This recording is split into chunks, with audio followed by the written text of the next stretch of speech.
ഒരിക്കൽ പറഞ്ഞു, ഈ ലോകത്ത് ഖിയാമത്ത് നാൾ വരുന്നതിന് തൊട്ടു മുൻപ് ജനങ്ങളെ കൂട്ടത്തിൽ ഒരു വിഭാഗത്തിന് കാണാൻ പറ്റും. ഒരു അടയാളം എന്താണെന്നറിയോ? ആഇലുൽ മുസ്തക്ബിർ, അഹങ്കാരികളായ ദരിദ്രന്മാരായിരിക്കും. 5 പൈസക്ക് ഗതിയില്ലെങ്കിലും ഇവരിലൊരു കുറവുണ്ടാവില്ല. ഞാൻ പറയുന്നുണ്ട്, നാട്ടുകാർ പിരിവിട്ടിട്ടായിരിക്കും പെൺകുട്ടിയുടെ കല്യാണം നടത്തുന്നത്. തലേന്ന് ഗാനമേള ഉണ്ടാവും, അന്ന് വീഡിയോഗ്രാഫറും ഉണ്ടാവും. അഹങ്കാരത്തിനൊരു കുറവുണ്ടാവില്ല.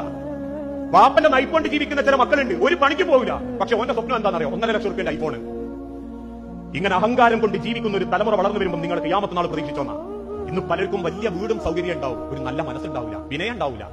അള്ളാഹുവിന്റെ ഹബീബായ നബി തങ്ങളെ നോക്കൂ നിങ്ങൾ. കറുത്ത ബിലാലിനെയും വെളുത്ത അബ്ദുറഹ്മാനെയും ഒരുപോലെ റസൂലുള്ള സ്നേഹിച്ചു. ഇന്ന് ചിലർക്ക് രോഗ്യം കൂടണേ ആ പവറിലുള്ളവർ എന്നെ വരണം, ആ തറവാടുള്ളവർ എന്നെ വരണം. ഞാൻ പറയുന്നുണ്ട്, കല്യാണ വീട്ടിൽ ചെന്നാൽ പോലും ക്ഷണിച്ചിട്ട് എല്ലാവരും പോകുന്നതെങ്കിൽ നമ്മളെ തൊട്ട് മുൻപിലുള്ള അത്യാവശ്യം പവറിൽ ഡ്രസ്സൊക്കെ ഇട്ടിട്ട് തരക്കടില്ലാത്ത ഒരു തറവാട്ടുകാരനാണ് ക്ഷണിച്ചുകൊണ്ടുപോയ പുരക്കാരൻ കൈ പിടിച്ച് തലാൻ പറഞ്ഞ് ഭക്ഷണഹാളിൽ കൊണ്ട് ചിരുത്തിയിട്ട് കോരി കൊടുക്കുന്നവനോട് അറിയും നമ്മളെ ആളങ്ങനെ നോക്കണം കേട്ടോ കാര്യമായിട്ട്. അതിന്റെ ബേക്കിൽ സാധാരണക്കാരൻ നാട്ടിൽ കൈക്കൊട്ടത്ത് 53 മക്കൾ പോകുകയാണെങ്കിലോ നിന്നെടുത്ത് നനങ്ങാതെ പറയും തിന്നിട്ട് പോയാൽ മതിട്ടോ എന്ന് കൈത്തോണ്ട് ആങ്ങി കാണിക്കും. മനുഷ്യന്റെ സ്വഭാവം പോലും അവന്റെ പവറും ദർജയും അനുസരിച്ചിട്ടാണെങ്കിൽ